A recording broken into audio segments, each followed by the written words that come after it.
جس کو یہ یاد نہیں کہ میں یہاں کیوں اور کس حیثیت سے ہوں۔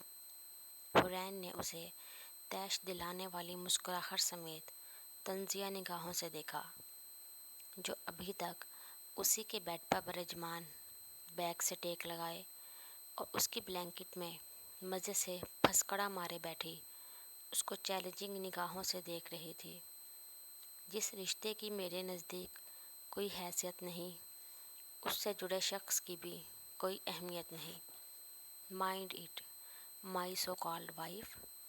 طنزیہ مسکراہٹ سمیت وہ حورین پر اس کی حیثیت واضح کر گیا تھا۔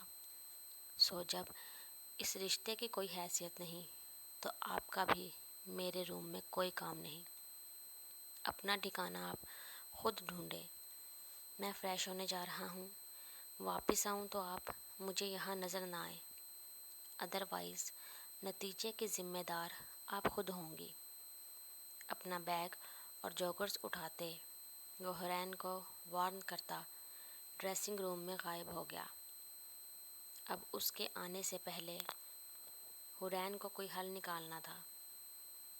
بے اختیار ممی کی وہ باتیں یاد آئیں جو انہوں نے حدید کے حوالے سے شادی کی پہلی رات بتائی تھی۔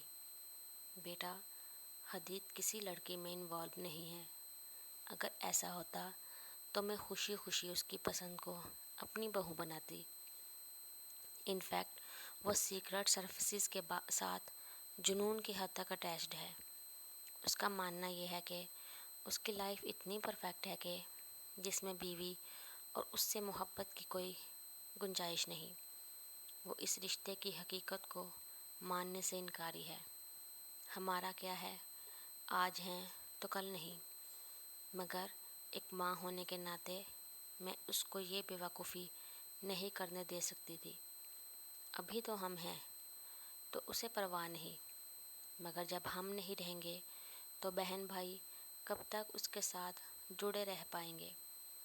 بس اسی لیے میں نے زبردستی یہ قدم اٹھایا، مگر مجھے پورا یقین ہے جس اللہ نے تم دونوں کے نصیب ملائے ہیں وہ جلد ہی حدید کا دل تمہاری جانب موڑے گا۔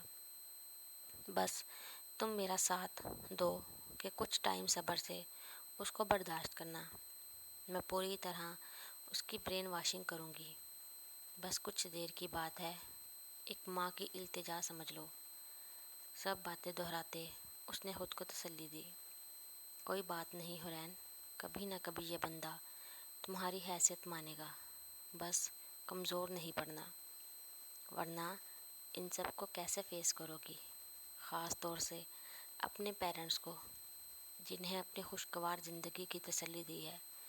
Be brave, mister agent Hadid, get ready for a new mission.